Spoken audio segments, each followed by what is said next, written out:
ببورما؟ هل أنا أملكها؟ لا. هل الناس يملكون الأشياء؟ لا.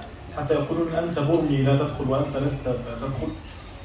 ليس. فواقعا عدد اللاجئين الذين يدخلون البلاد، اللاجئون الذين يدخلون البلاد، الذي يتحكم في عددهم وإقامتهم ونحو ذلك الحكومة ليس عموم الناس. جيد؟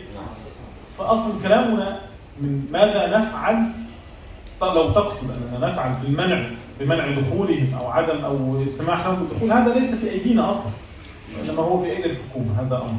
لكن لو كنت تسأل ماذا نفعل مع أهل بورما الذين يأتون إلى هنا، هل يجوز لنا أن نؤذيهم أو أن نعاملهم معاملة سيئة؟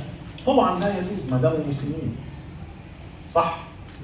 يعني أي مسلم سواء كان لاجئا أو لم يكن لاجئا لا يجوز لك أن تؤذيه. لا يحل دم امرئ مسلم إلا بإحدى ثلاث: والمرأة التي دخلت النار في هرة، والمرأة التي كانت تصلي وتصوم لكن كانت تؤذي جيرانها فدخلت النار. فالقصد أنه إن كنت تقصد على مستوى المعاملة طبعا لا يجوز أن تؤذي أحدا، وإن كنت تقصد على مستوى أننا هل نمنعهم من الدخول أو لا نمنعهم من الدخول، هذا ليس في أيدينا أصلا، لأنه في أيدي الحكومة. بقي السؤال الذي لم تسأله: هل هم أصلا يجوز لهم ترك بلادهم التي هم فيها والإتيان إلى هنا؟ الآن لو أن بقاءهم هناك فيه تكثير للمسلمين وفيه إعلاء لشوكة الإسلام ومنع لانتشار الكفر ونحو ذلك، فإنه يجب على القادر منهم أن يبقى وأن يمنع، وأما من لا فلا. مفهوم؟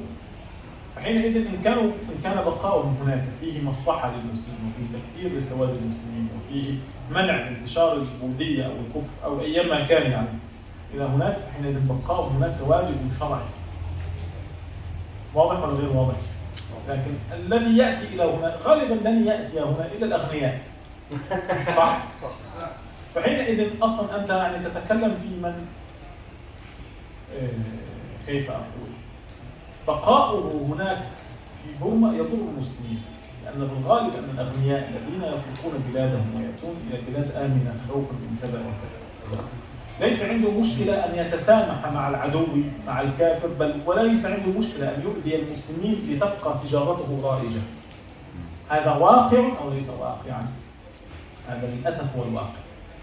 فأنت الآن فقط لما تتكلم بما يوافق الحال الذي نحن فيه الآن، أن عموم الناس نبين لهم أنه لا يجوز أن تؤذي أحدا من المسلمين، أن القادمين من بورما نبين لهم أن بقاءك في بورما وأن محاربتك الكفار في بورما سواء حاربتهم بالكلمة، حاربتهم بالسلاح، حاربتهم بالمال، حاربتهم بكذا، هذا خير لك من مجيئك إلى هذه البلاد.